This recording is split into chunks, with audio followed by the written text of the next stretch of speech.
Okay. Well, we're going to go ahead and get started. So first and foremost, thanks for being here. Everyone's time is super valuable, and I want to thank you, genuinely thank you for taking the time to be here. I hope that it's worth your time. If you have any feedback, feel free. I'll provide my emails. Just skip at schoolforfreelancers.com. If you have any feedback, feel free to email me directly. But again, thanks for your time. And as a quick introduction, my name is Skip Blankley. I've been freelancing for almost 15 years now in various fields, everything from web design to video production and photography for that matter. And I've worked with several other freelancers over the course of that 15 years, and I've learned a lot of lessons the hard way. And I've worked with a lot of other freelancers who have learned a lot of lessons the hard way. And so my goal and our collective goal with School for Freelancers, my goal with this particular workshop and any other workshop that I host, and our goal collectively at School for Freelancers is to help provide people with information that helps them overcome the obstacles that we had to face in a much quicker, more efficient, or even in best case scenario, totally avoid any obstacles that come about through this wonderful world of freelancing. Because as you know, or some of you may or may not know at this point, depending on where you're at in your journey, freelancing is full of tons and tons of ups and tons of downs. And so our hope is that we can provide useful information to help you avoid the downs or as many of them as possible while getting more upside to everything. And so this is very dense, and we plan on going into a lot more detail on this in our full online curriculum, which is coming late this spring, early summer at the latest. So this is going to be a broad stroke overview of essentially getting started and everything you need to know to get up and running. Again, we're going to be doing a much deeper dive into each individual aspect of this in the coming months. We're going to be doing that through our blog, through our YouTube series, through eventually a podcast, and then also the online course that's launching here in the next few months. And then we're going to continue to add to and iterate on our content into the future based on feedback. So again, my email, skip@schoolforfreelancers.com. Feedback on this particular workshop, on our blog post, on anything that we're sharing through social, anything and everything that we're doing. We genuinely want your feedback because we're doing this for you, and we want to make sure that you're getting content that's worth your time. So with that in mind, I'm going to go ahead and dive in because we're going to be covering a lot of content. And with that in mind, I'm going to go ahead and share my screen. And if you could just let me know if you can see it.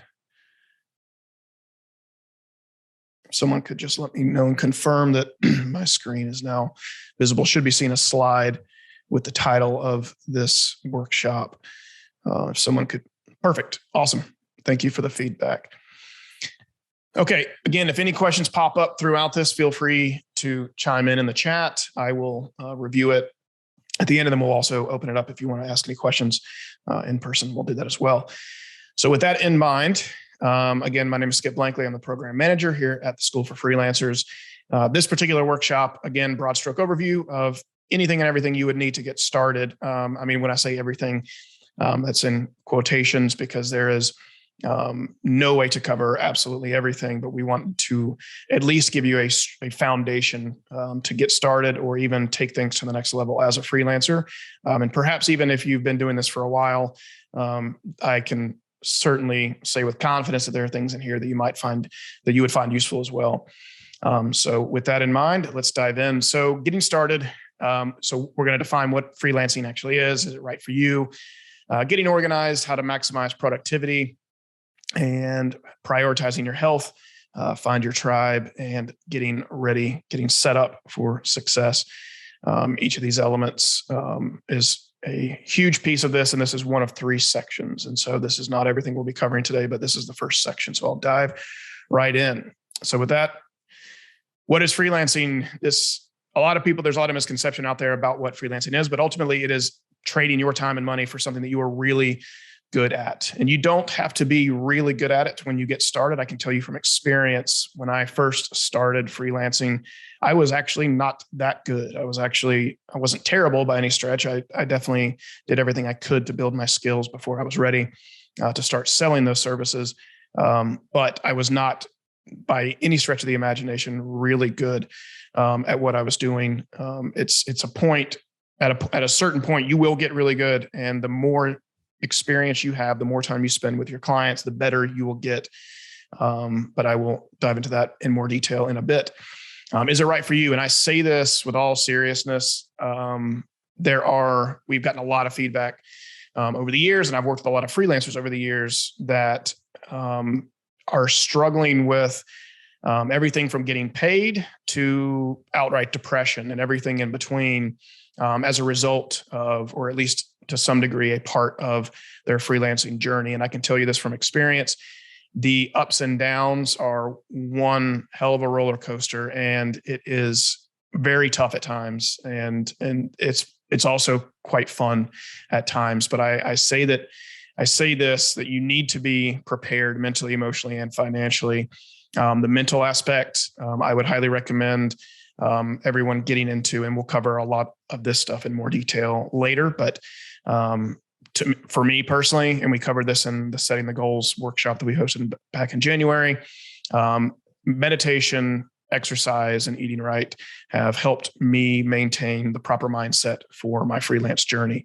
Emotionally, I would say that the same things that have helped me mentally and my cognitive function have also helped me emotionally. Being stable through meditation, through a proper diet, through exercise, and just mindful practices in general have helped me stabilize emotionally and mentally. And then financially, this is a tough one, to be totally honest, because everyone's circumstances are different. But financially, you do want to make sure that you have a safety net if you're going to go out on your own. Oftentimes, a lot of people start part-time. They still have a full-time job and they will do freelancing part-time. And it's not until they have a safety net. Oftentimes, it's recommended that you have at least 3 to 6 months of a runway of a safety net, 3 to 6 months of living expenses before you take the dive into freelancing, because that gives you time to kind of build up your revenue before things get dire. But you do want to have a safety net, and you do want to be prepared for this because it will test you on all fronts, everything listed there. Getting organized. This is huge. I highly recommend the book, Getting Things Done by David Allen. That book is one of the best ways to kind of clear your plate, so to speak, where you basically, if I can summarize it in a few sentences, you basically go through a process of dumping anything and everything in your life, personally and professionally, onto paper. And then you start to categorize everything in terms of prioritization. You want to, obviously, if you're going into freelancing, you're going to want to, maybe move down some of the other elements in your life that aren't serving you, and move up, developing more skills, reading more books on business and freelancing, watching more videos, taking more courses, going to more networking events. You want to start to prioritize those things over some of the things that aren't actually serving your freelance journey. But you can't really do that, or I don't think you can do that as optimally as you could if you don't clear your head first. Getting Things Done is a great guidebook. I call it the Bible of productivity, because it is hands down one of the best books on just getting everything in your life organized. From there, you're going to want to organize your calendar. I personally block things off in my calendar, whether or not it's a meeting where there's an invite being sent out or not. I will block off time for specific tasks that I know need to be done. Personally, I do a lot of that deep work time in the mornings. Speaking of deep work, that's another book that we've covered in our blog that I highly recommend to everyone. A really good book called Deep Work that will provide you with some of the principles and guide points for cultivating time and space for you to get the deep work done. Essentially, it boils down to avoiding distractions at all costs. But with that, you then move into updating and tending to the garden that is your calendar, and blocking off specific times for specific tasks. And that also ties into creating structure for your time.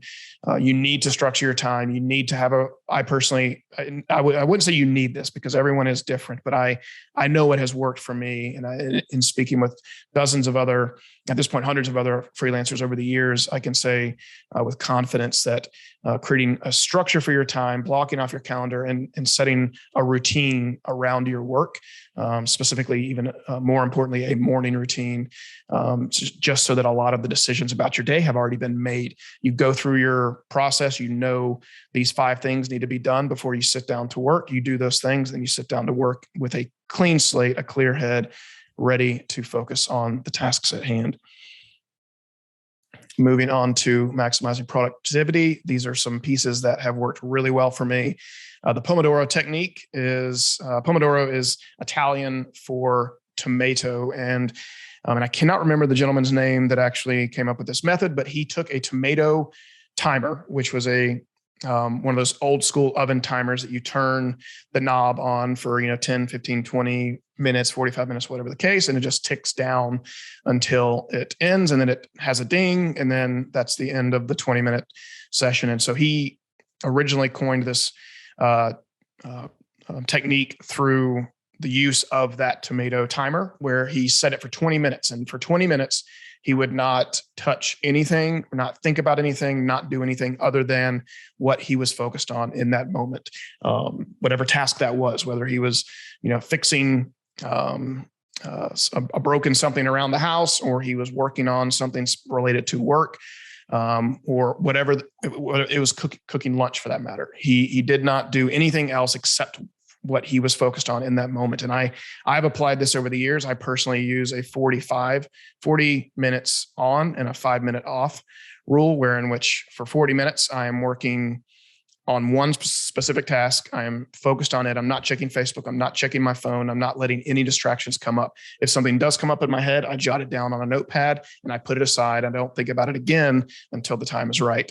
Avoiding distractions at all costs is hands down one of the best ways to actually get things done. And especially if you're working a full or part-time job on top of trying to launch or grow your freelance side hustle, then you're going to need this, because you're going to need that time before or after work, or throughout the day in general, to focus specifically on these tasks. If you let your email, your inbox, your text messages, your Facebook updates guide your day, then you will be lost in no time.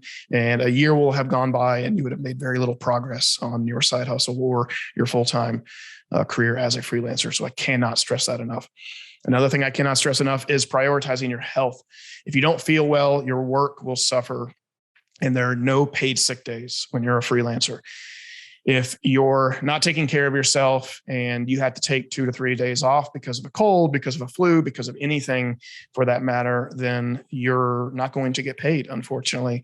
As a freelancer, if you're solo, there's many growth opportunities where you work with other freelancers. And we'll get into that in a later workshop. But as a solo freelancer, you don't have anyone paying you unless you were doing the work. So that is something to keep in mind.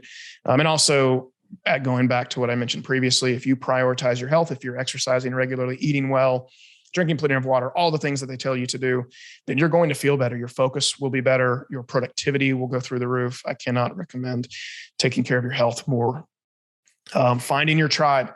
So find a mentor and surround yourself with other freelancers and entrepreneurs. Find people not only in your space. If you're a photographer or if you're a graphic designer, if you're a copywriter, it doesn't matter. Find people that are both in your space that do the same things you do as a career, but also branch outside. I've known so many freelancers over the years that through just general networking at events or introductions through friends, or whatever the case, we've handed off work to one another. If someone's a photographer and you're a copywriter and you're working on a website, and the website designer says we need someone to take photos, headshots and photos of us around the office in order for us to launch this website, or they need a web designer, whatever the case. If you know those people, if they're in your network, then you're going to be able to refer them work, and they will reciprocate every time.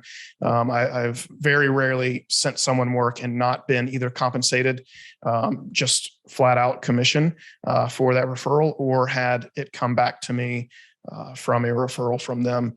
But also finding a mentor and surrounding yourself just finding a mentor is a huge piece as well.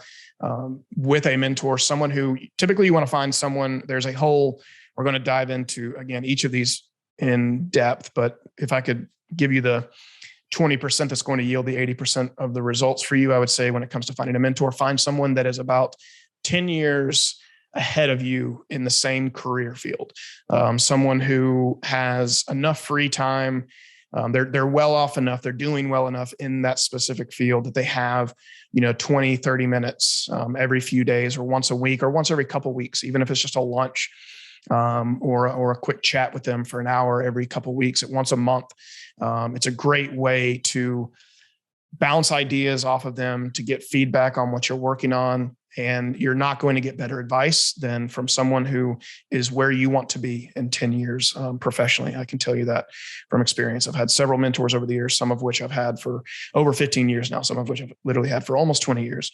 And we've become great friends over the years. And I cannot recommend finding a tribe, a group of people, but also finding 1 to 3 individuals who really help you narrow your focus and provide you with timely feedback, provide you with valuable insights in your industry specifically. But as far as your tribe is concerned, do not necessarily focus on only chatting with or joining forces with other photographers or other graphic designers or other web designers. Branch out and get to know as many freelancers and entrepreneurs as you possibly can. And the energy that you'll get from them alone will be worth the networking. And then getting set up for success. So cultivate a productive environment and build systems that work for you. So what I mean by this is a physical environment, having a space where you can go to work. Some people prefer to work from busy coffee shops because the ambient noise and the energy, lightens that, gets them moving and gets them motivated. Some people enjoy a quiet, dark room with noise canceling headphones on. Honestly, I vacillate between the two. I bounce between enjoying a lively atmosphere and working from the office, and especially during COVID, working from home has definitely become quite the norm. But whatever your environment is, this will take time over the years. You'll work from coffee shops, and then maybe you'll do that for a week, and you'll realize, okay, I can't. I'm getting too distracted. There's too much noise, and then it's time to dial it back. Go back home, work from home, find a spot in the office. And then within your space at home, set up a room that is designed for maximum productivity. For me personally, and again, this is going to be different for everyone. Some people have a cluttered desk and they get more done in 3 hours than most do in 3 days. But I personally like a very clean workspace. I like photos and of my family and outdoor spaces to kind of help remind me of my why. But create a good environment, cultivate a clean environment that works for you and your style. All right, so we're going to dive into section number 2. This is the plan. So we're going to talk about services, whether or not you want to niche down your target market, client personas, pricing, your mission and vision, researching, and then putting together a 1-page business plan. We're doing pretty good on time, but I am going to speed things up a bit. Again, if there's any questions about anything in this specifically that I'm covering that you feel like I'm leaving out some details on, email me after this, and just know that we have much more coming in the future. So your services. So if you've already picked your services, or your service for that matter, I would definitely recommend kind of spending some time dabbling in other services and this is what has worked for me. By dabbling in other services, I'm able to expand my horizons and honestly open things up in a way that solely focusing on one particular skill would not have allowed.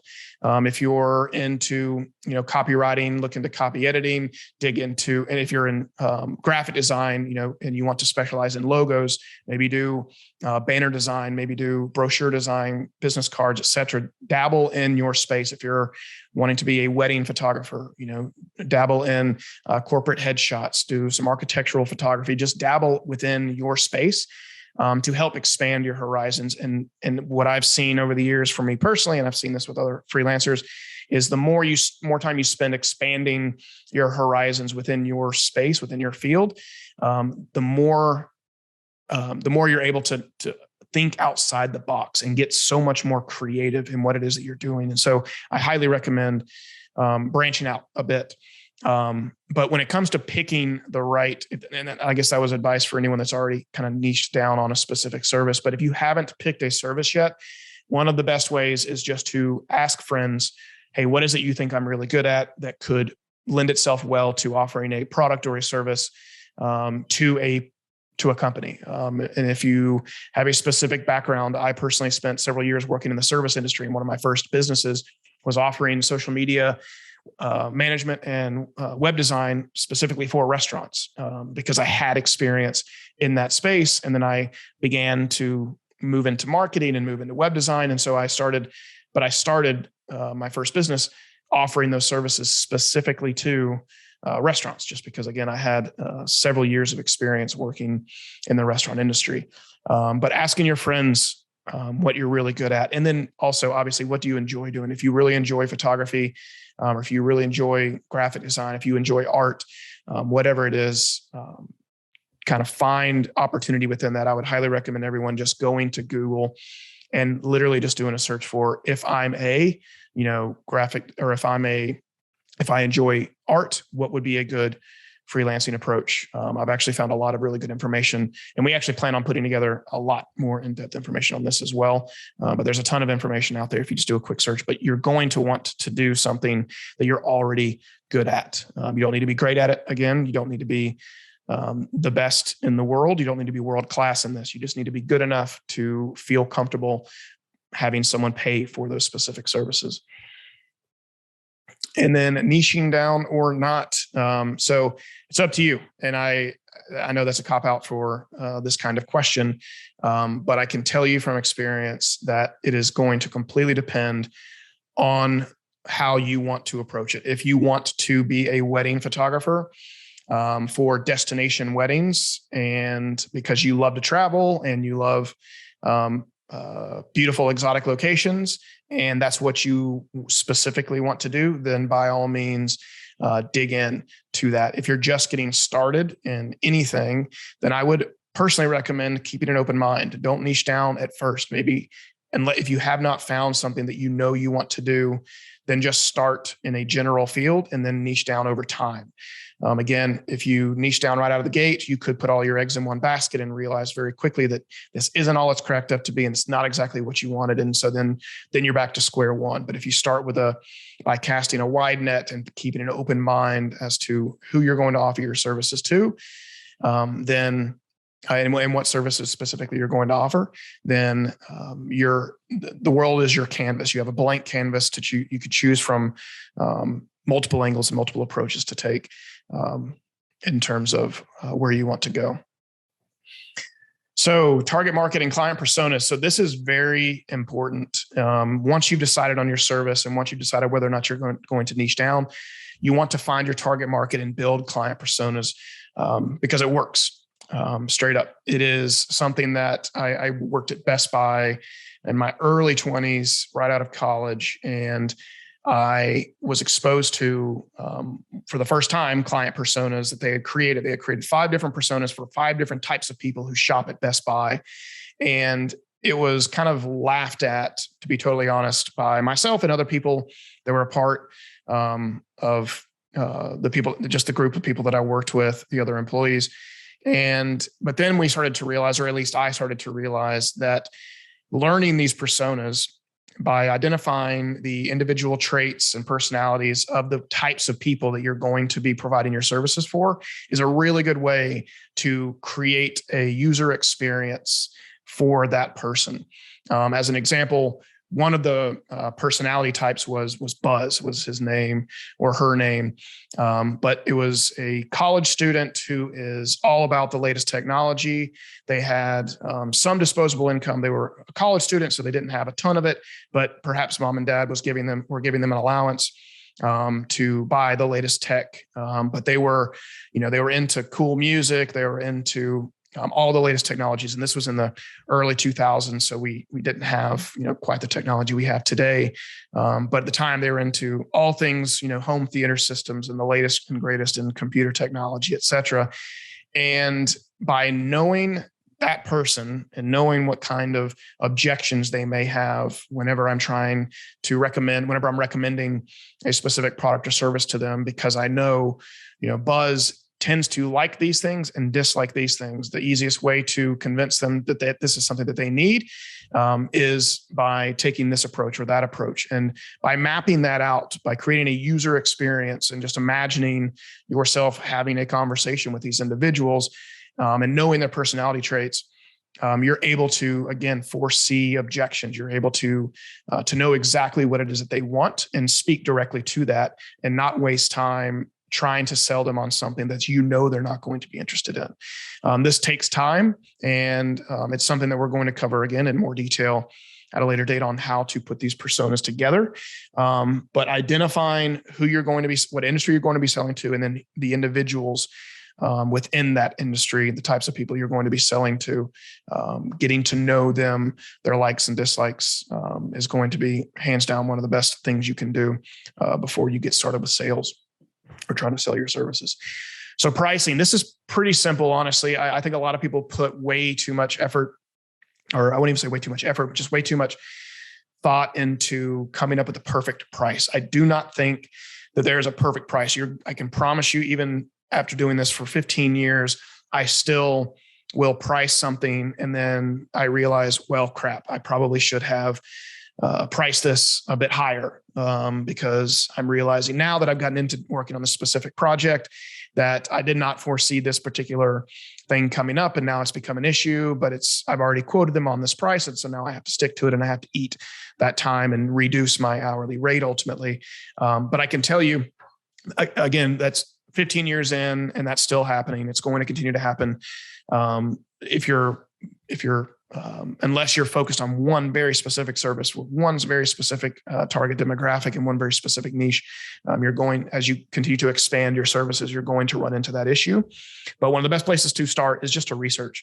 Do a Google search for the average rate for insert your service.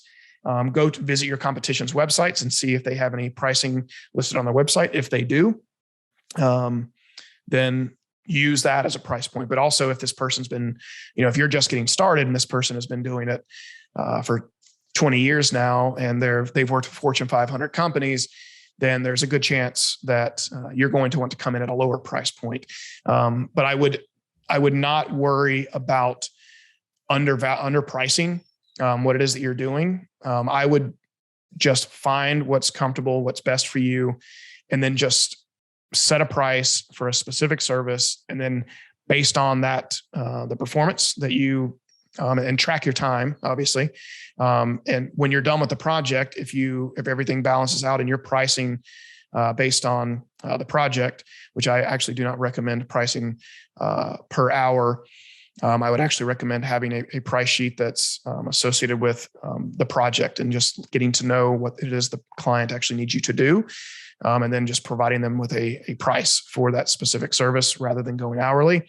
Hourly is going to get you trapped. One of the best ways I've heard it explained is if you have gotten really good, let's say you're doing video editing, freelance video editing, and when you first get started, it'll take you, to edit 5 minutes of interview footage. It could take you, 10 or 12 hours or let's say 20 hours is how much time it would take you when you first get started.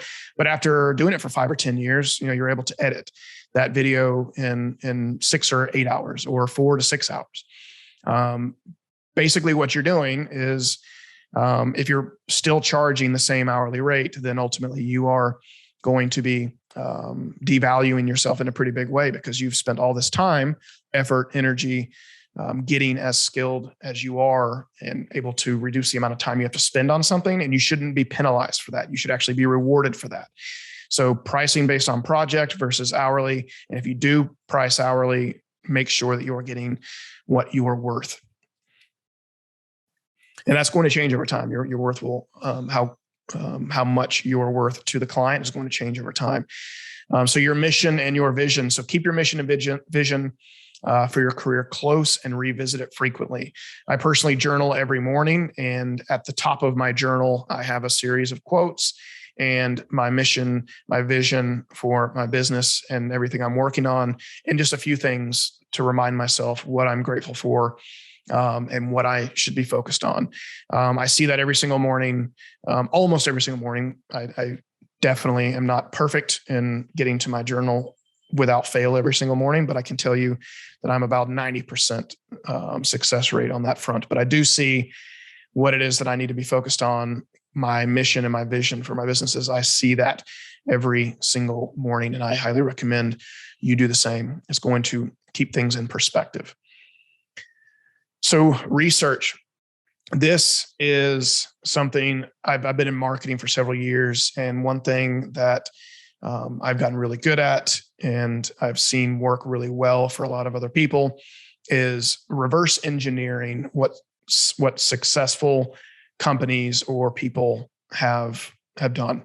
When it comes to marketing, for example, if you if you go purchase a product for the first time and you receive an email notification thanking you for your purchase, and then 5 days later you receive an email with a something of value to you, and then 10 days later you receive another email, you can essentially take that sequence, if you know you responded well to it, if it's something that you know you responded well to and that got you to come back and purchase again from that particular company, reverse engineer that. Obviously, if it resonated with you, if it worked for you, then it could work for other people. The same rules apply to any of the freelancers in your field that are doing something similar. Follow them on social media, read their blogs, do what you need to do to research these individuals and find out as much information as you can from what they're doing, and just reverse engineer it. Again, if they're doing really well, if there's companies or individuals that are out there freelancing doing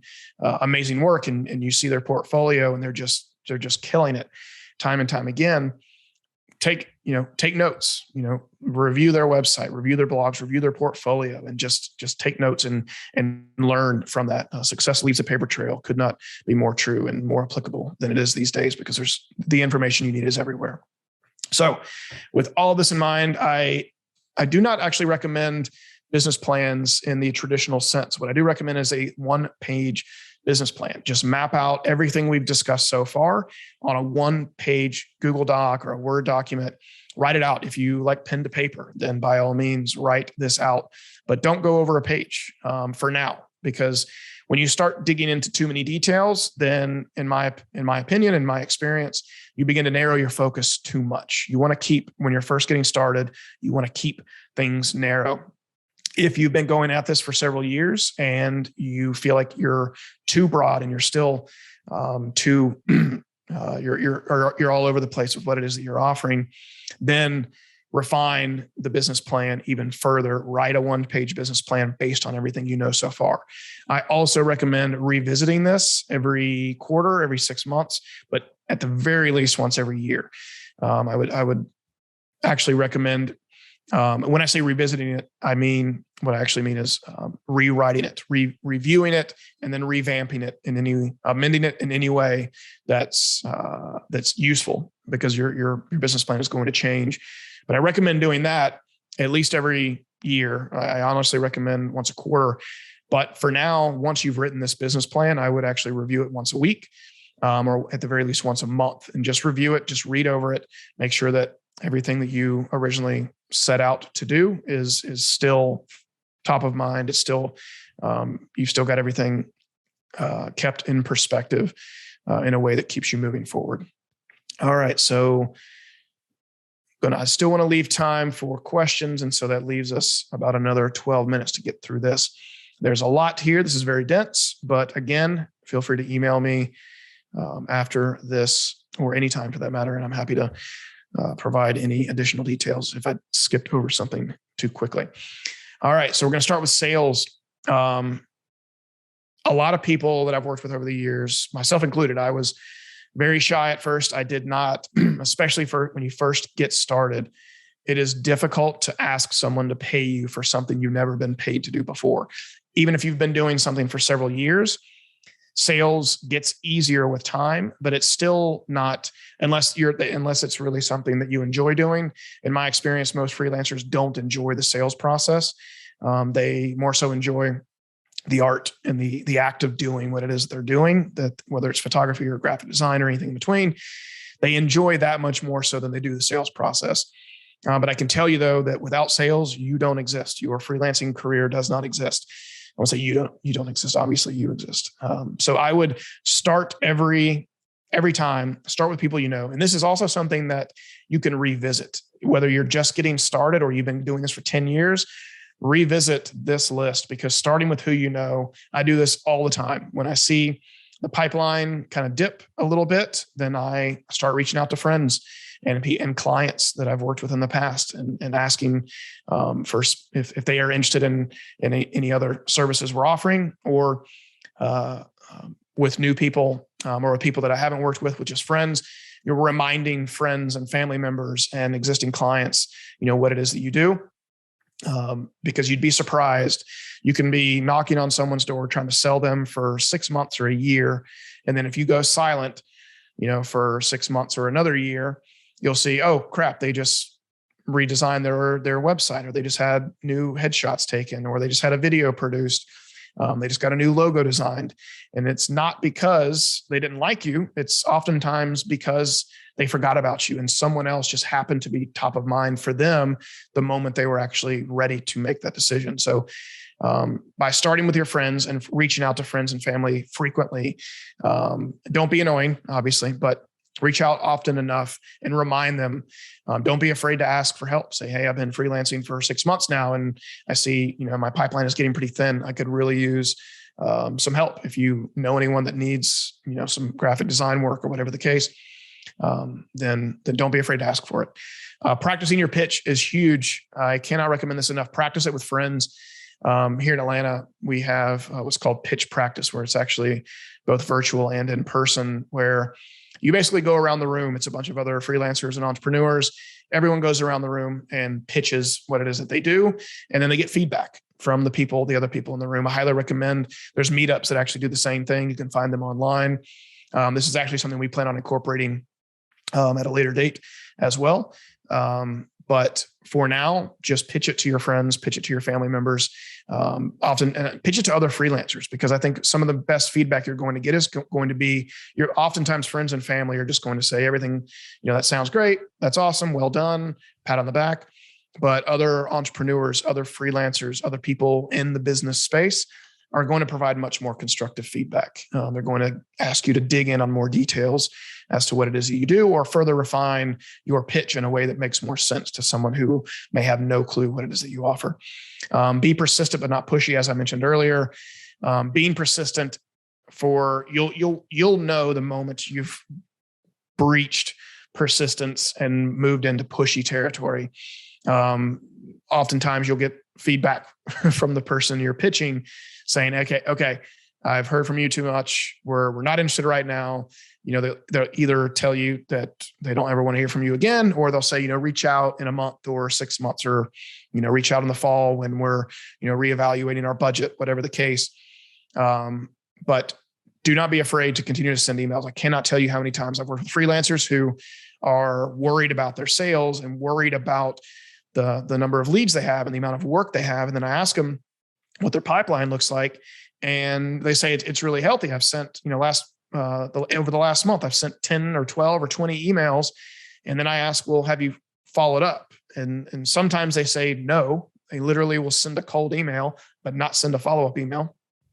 Or they'll even present a proposal and then sometimes wait a week or two or never to follow up to that proposal. And they're just assuming, they're ruminating in their mind that the person that they've pitched is not interested in their services. And they're just like, oh man, I must have gone too high with my price, or maybe I didn't include something that they were looking for in the proposal. But oftentimes that's not the case. Oftentimes it's the person that received that proposal is just too busy and they haven't had a chance to reach out. Do not, especially if you've submitted a proposal, never wait more than 48 hours for a follow-up. And then once you've had that 2-day follow-up, wait maybe 2 or 3 more days, do it again.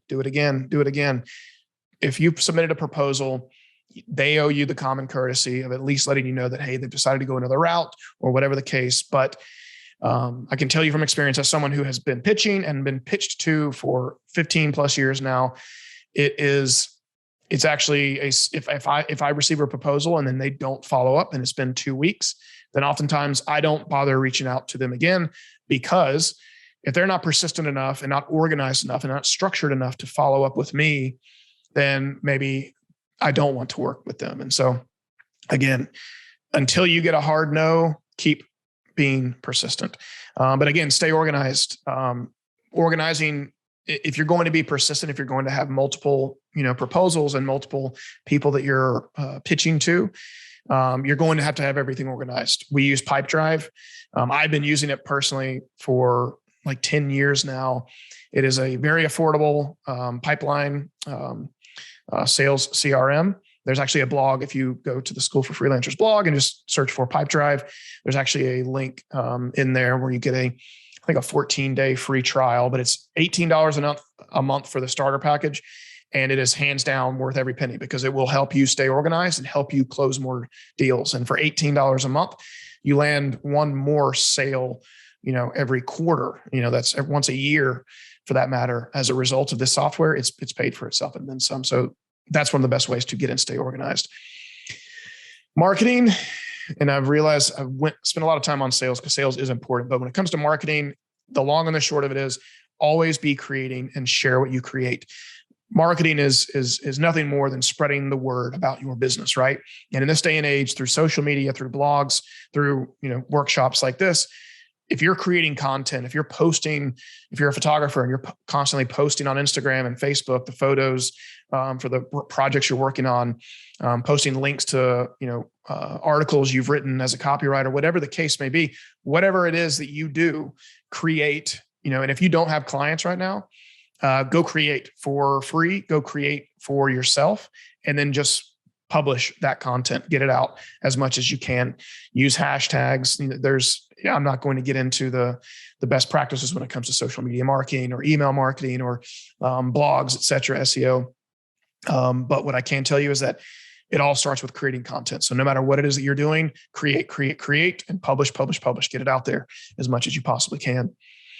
Build a portfolio. Again, going back to the content piece, is you need to be creating. And again, if you don't have clients at the moment, you need to be building a portfolio. If you do have clients, do not forget to share what you're working on your website, on your social media accounts. Share, post. If people don't see a portfolio, they cannot confirm whether or not you're good at what you do. So, and again, you don't even need clients to build a portfolio, but obviously having them will be super useful. Getting referrals.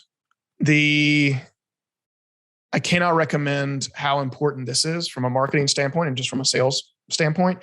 If you get someone to refer you after you've done a great job for them, or even if it's just a friend of yours that knows you as a person and knows that you're a great individual that's very capable and kind and all of those things, then I can tell you from experience that when they recommend you to someone, you're going to be so much more, 10, 20, 50 times more likely to land a client when you've been referred to by someone else versus a cold email or a cold call. Get your friends to make introductions, get your existing clients to refer your services, give them a reason to spread the word. I have experimented with several things over the years, and everything from paying people a commission, offering free services, et cetera. But you'd be surprised how many times people are just happy to do it, like offering people a discount on the next round of headshots that they do, or the next blog that you write for them, or the next logo you design.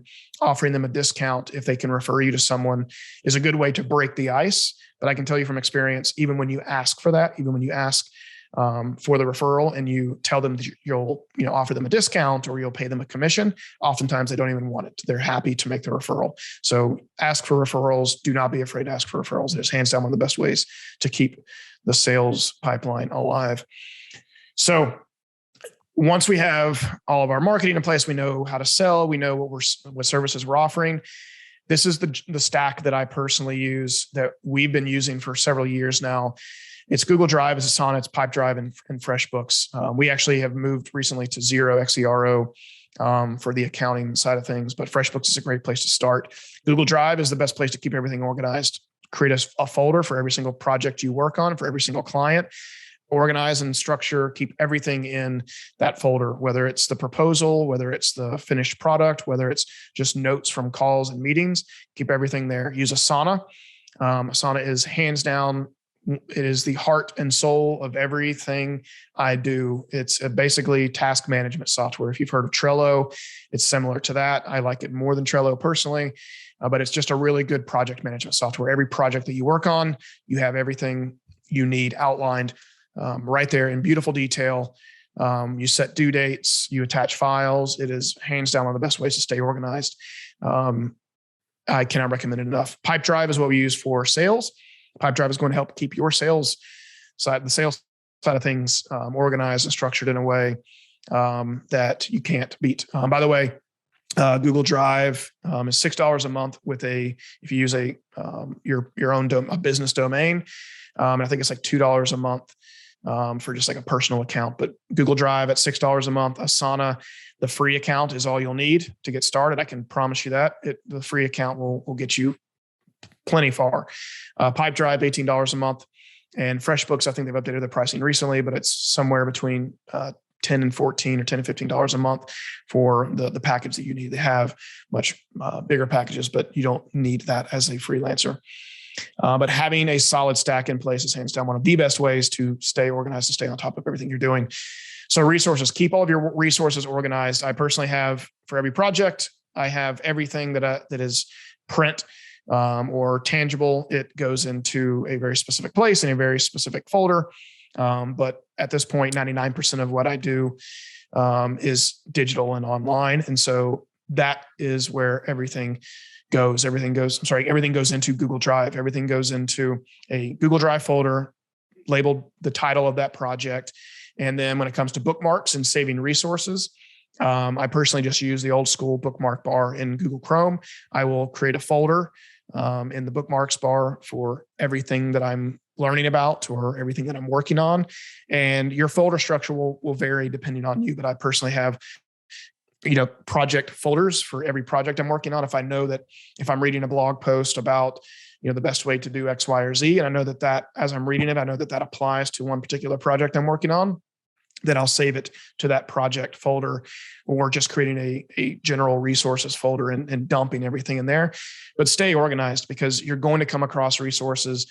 Hopefully School for Freelancers is one of them, but bookmarking all the resources that you use on a regular basis that you find useful, and saving all this information, even if you just open up a Google Doc and, copy and paste links to articles, whatever works best for you. I'm not going to tell you how to organize it, but I can just tell you that organizing all of your resources is going to be a huge, huge win in helping you with your freelance career. All right. So down to business structure, and this is where we're going to kind of wrap things up, and I'm going to open it up to questions real quick, and we can go over. I don't have anything for another 20 or 30 minutes. And so we can definitely go over if need be. But when it comes to naming your business, and this kind of ties into the LLC components. If you're in the United States, then filing for an LLC, in my opinion, is very important. If you're pre-revenue, if you haven't made any money yet, it's not necessarily something you need to worry about. But once you start making money and you essentially are performing services and getting paid for them, you'll want to have an LLC. One of the main things that an LLC does for you is it provides you with the protection from, and I'm not an accountant, I'm not a CPA, and I'm not an attorney. I will never pretend to be, but I can tell you what I know, and you can do your own research on your own. But when it comes to forming an LLC, one of the key advantages to forming an LLC is it protects you and your personal assets from anything that may happen within your business. I have personally never been sued. I've never known anyone to be sued. But if you just do a quick Google search, you'll hear plenty of horror stories of people who did not form an LLC or even did form an LLC and are grateful that they did because they were working on a project. Something broke, something happened. It cost the company that they were working for thousands, tens of thousands, hundreds of thousands of dollars. It's a total accident. It was not on purpose. But when a business loses money, it's not, and you'll learn this either in this moment or you'll learn it the hard way. Nothing in business is personal. If you cost a company $50,000 in revenue because you did something you said you were going to do and you didn't do it, and then it in some strange way costs that company money, they're going to sue you if it's a substantial amount of money. Or I wouldn't say they're going to, but there's a very good chance they're going to. And again, it's not personal. It's not that they're coming after you personally.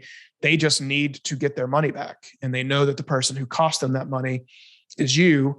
And so they're going to go after you. So an LLC is going to prevent that from happening. An LLC provides you with the corporate structure so that if anything were to happen and a company were to go after your company, for any damages caused to their particular business, they can only go after the LLC. They can only go after the business. They cannot come after your personal assets. They can't come after your car, your house, your savings. They cannot come after any of your personal assets.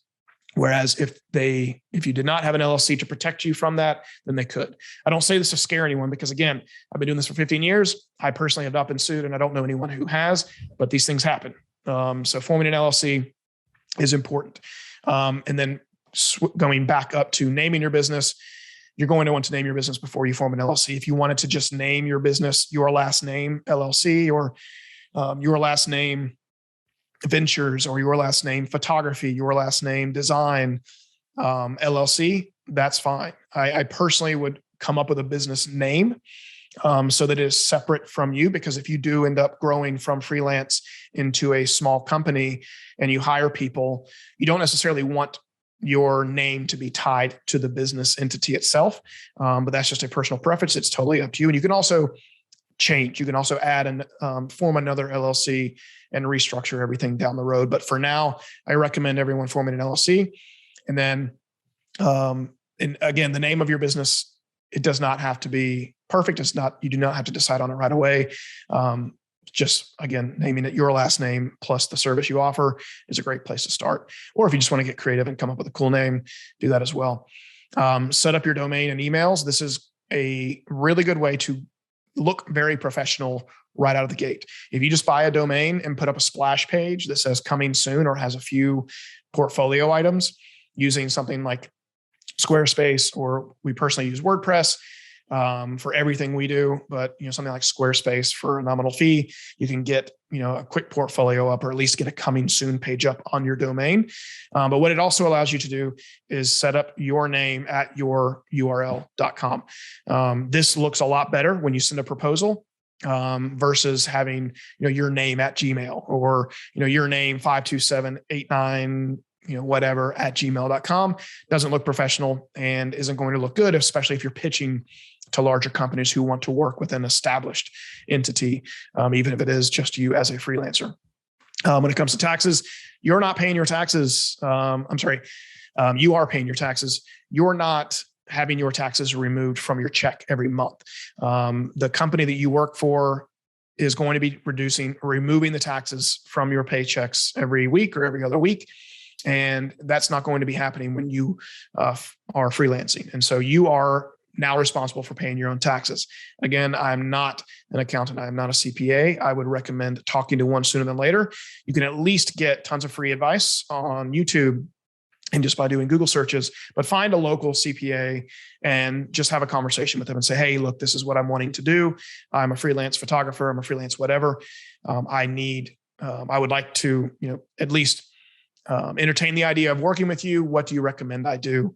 And oftentimes you can get, a 10, 20 minute conversation where they can provide you with a little more guidance on how to structure everything without having to pay anything. But even when you do start paying, some accountants and bookkeepers, $150 a year to file your taxes, as long as you keep everything organized.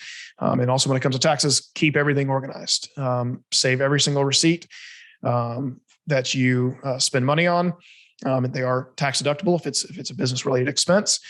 And then once you've set up your LLC, you're going to want to get a business bank account, because with that business bank account, you can now attach that to FreshBooks.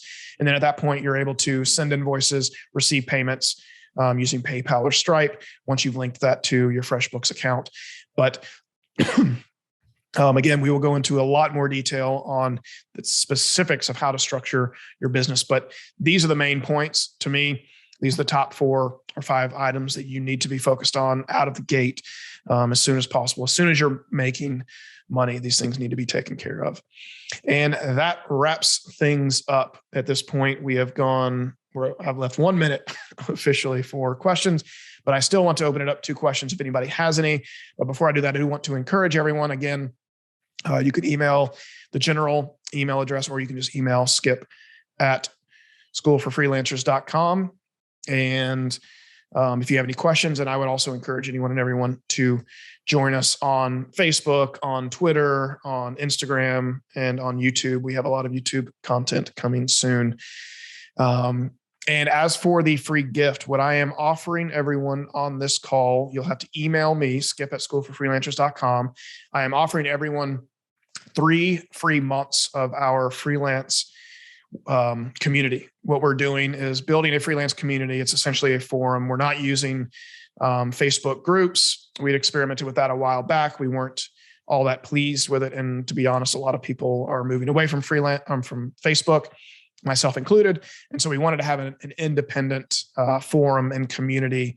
And we haven't decided on a price for it just yet. But to kick things off and to thank everyone for being a part of this workshop, we're going to offer 3 free months of the forum. Within that forum, you're going to have access to myself and all of the other freelancers that are a part of it. You'll have access to myself and the rest of the team. We will be answering any and all questions you have. Again, anything related to this specifically, what we've covered today, or just any general questions you have about freelancing, just consider it your go-to source for having your questions answered. We'll typically respond within 24 to 48 hours at the absolute most, but we are going to try our best to get back to you even quicker than that, within just a couple hours, as long as the timeline is reasonable. So you'll have to email me, skip at schoolforfreelancers.com, for that promo code. And if you have any questions about that, feel free to include it in the email as well. But at this point, I'm going to open it up to questions. Feel free to unmute yourself and go for it. Yeah, I'm really behind. I'm really behind on being a freelancer. I'm not really sure exactly what business I want to narrow it down to, but it will be one. I just wanted to ask, when you talked about your stacks. So basically start off with Google Drive. That's the best way for now. And then work my way up to the others, you think? So I would honestly start with everything. I would go ahead and set up, because Google Drive is a very nominal fee, monthly fee. Asana has a free account that, again, will be everything you need for now. And then Pipedrive, you may not be ready for Pipedrive unless I wouldn't recommend signing up for Pipedrive until you have more sales prospects than you can keep in your head. The moment you get to like 3 or 4 or 5, sales prospects and people that you're emailing back and forth or have proposal exchanges with, then I would recommend signing up for Pipedrive, like post, maybe the first sale. But if you're just getting started, you won't need Pipedrive, maybe just a spreadsheet, or you could even use Asana. And we're actually going to do a very in-depth, because Asana is a beast. It is a huge, huge piece of software that has so many features. But if you just scratch the surface of what it has to offer, there's a ton of useful tools, but you can actually use it in the meantime, the free version of it, as your sales management piece. And then from an accounting standpoint, you don't really need to sign up for it until you have revenue, until you're starting to invoice people. And you can literally just use Microsoft Word or Apple's Pages and download an invoice template for the time being before you have FreshBooks or Xero or QuickBooks set up to invoice people, but you will need to be able to receive payments. So you will need to set up, a PayPal account or a Stripe account or something along those lines. But yeah, as far as the stack, Google Drive and Asana, I think that is bare bones minimum. Use those to get started. Does that answer your question? Yeah, and I just wanted to too, before you check out, just thank you for the advice about asking a friend what you're good at. I Yeah. think that's going to be excellent, and I already kind of have an idea, but I just appreciate your. I appreciate. Look at my notes. I appreciate this. I That's really awesome. do.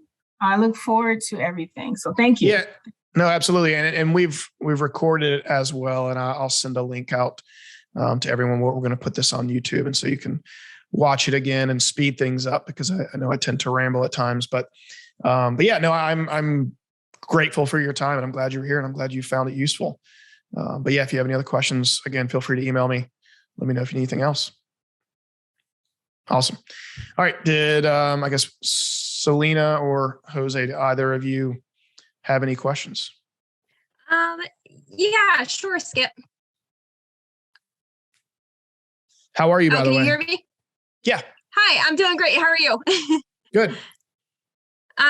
Let's see. So you said you would recommend maybe finding like a mentor in your industry. How would you recommend doing that? Just doing research and then just kind of emailing certain people and asking Yeah, them? LinkedIn is a great place to start. And then, as with the sales as well, friends and family. Talk to any friends, close friends that maybe have. I'm sure you have friends that have a larger network that maybe are just very well connected. They're very outgoing, and they love going to events and conferences, and they're just very well connected. Reach out to those friends and say, hey, this is what I'm wanting to do, and I'm looking for someone that can help guide me along that path. Another approach is going.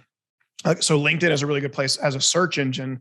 So you can go to LinkedIn, perform a search for your connections. So choose, first connection, and then type in, copy editor, copywriter, proofreader, whatever the case, like whatever title that would be in their, in the title of their LinkedIn profile.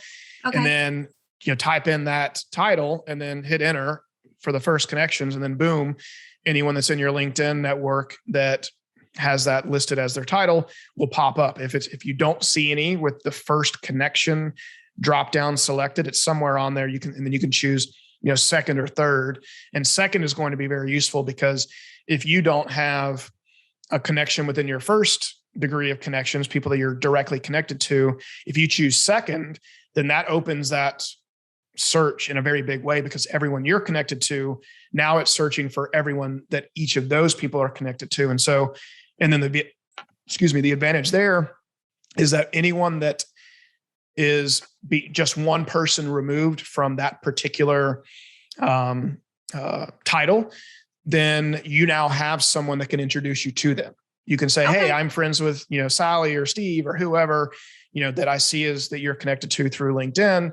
I'd love to chat about, I need some advice. I'm just getting started, but I wouldn't actually.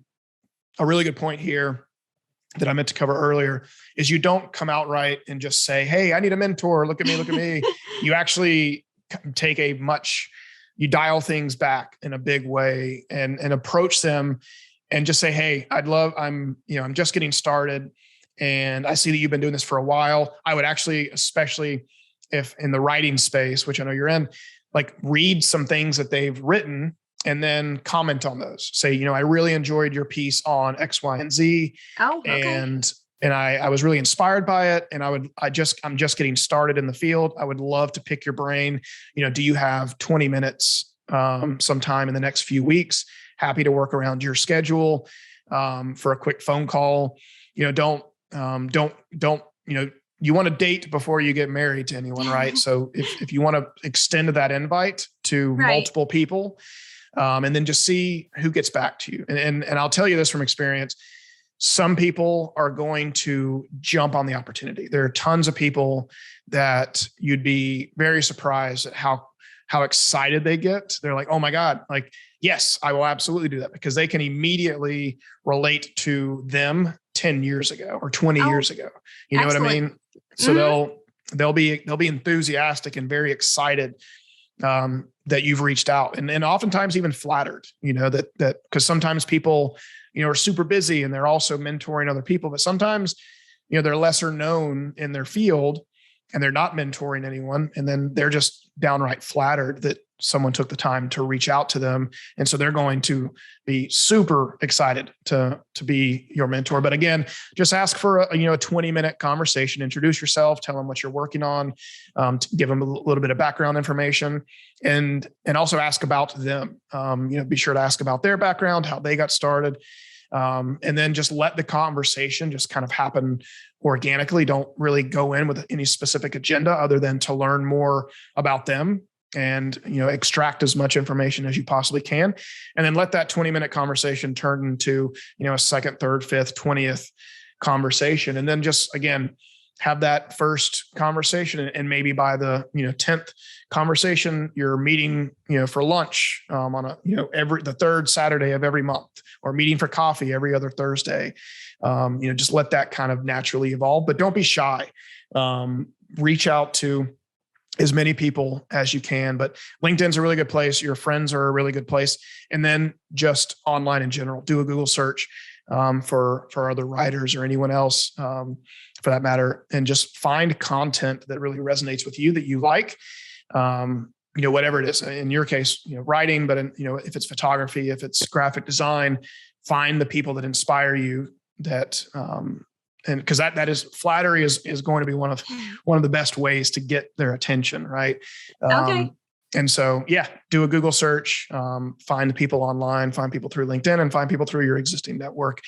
They don't have to be local, as COVID has shown us, and things like this, between, phone calls alone can be super useful. And then now with, Zoom taking off the way that it has, you can still have, quote unquote, FaceTime with someone if they're in, another state, or another country for that matter. So. Right. Absolutely. Yeah. Okay. Thank you. That's really helpful. I'll definitely look into doing that. Awesome. So if anyone has any questions, email me, and I will obviously provide everyone that attended with that 3-month access to the forum. Again, in there, I invite you to ask any and every question you have.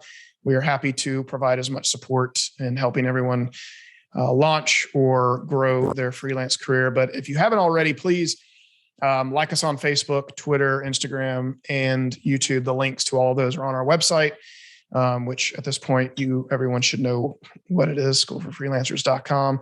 But I invite you to like us, follow us, engage with us through social media. And then when we launch this thing in just a few days, engage with us on the forum as well. But again, thank you everyone for your time. And I look forward to seeing everyone again in the future. We plan on doing these workshops every month this year, if not even more frequently than that. But again, take care, everyone, and keep in touch.